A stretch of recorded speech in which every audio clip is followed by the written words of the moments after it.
এটা একটা স্কুলের ঠাকুর, তো জাস্ট দেখতে এলাম।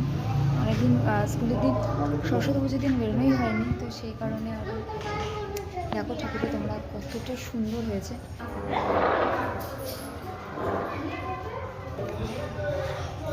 আলপনাটা খুব সুন্দর হয়েছে দেওয়া, দেখো এখানে দেখতে পাচ্ছ কত সুন্দর সাজিয়েছে স্কুলটা। মানে চারিদিকে লাইটিংটা দেখো, টুনি লাইট এমনি শোভা বাড়ায়, তো জাস্ট দারুণ, খুব সুন্দর। তো দেখো এদিকে সামনে মা যাচ্ছে, আমি যাচ্ছি।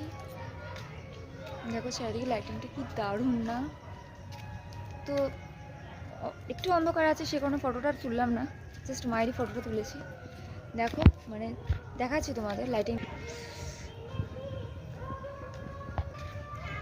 এখানে একটা পার্ক আছে, দাঁড়াও তোমাদের দেখাচ্ছি। ওই দিকটা গেলে দেখতে পাওয়া যাবে, কারণ এদিকে এত গাছ, তো সে কারণে একটু আড়াল হচ্ছে। এটা হচ্ছে স্কুলের পার্কটা, সো দেখাচ্ছি চলো। দেখো কি সুন্দর সবটা সাজানো, পুরো ডেকোরেশন করা।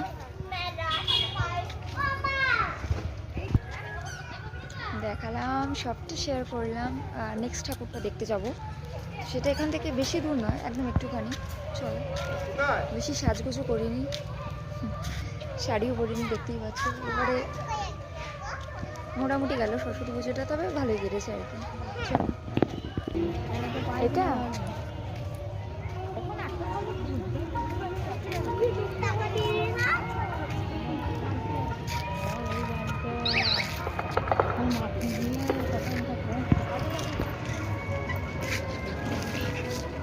সবটা শেয়ার করলাম তোমাদের সাথে। অবশ্যই কমেন্টের মাধ্যমে জানিও যে তোমরা কটা ঠাকুর দেখেছো। এবারে ঠাকুর দেখাটা আমার খুবই অল্প হয়ে গেছে, নাহলে যেগুলো দেখতাম অবশ্যই শেয়ার করতাম।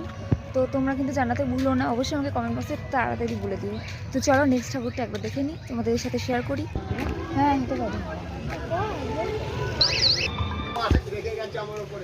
তো চলো সেকেন্ড ঠাকুরটা দেখে নেওয়া যাক। এখানে প্রত্যেক বাড়ি ঠাকুর খুবই ভালো করে, তো এবারে তোমাদের সাথে শেয়ার করছি, দিস ফার্স্ট টাইম। কমেন্টের মাধ্যমে জানিও ঠাকুরটা কেমন লাগলো। ঠাকুরটা খুব সুন্দর হয়েছে, প্রত্যেকবার ভালো করে। তো আর তোমরা কোথায় কোথায় ঠাকুর দেখেছো আমাকে কিন্তু অবশ্যই জানিও। তো চলো, দেখা হয়ে গেল, এবার বাড়ি। তো চলে আসবো নতুন কোনো ব্লগ নিয়ে, তো ততক্ষণে টাটা।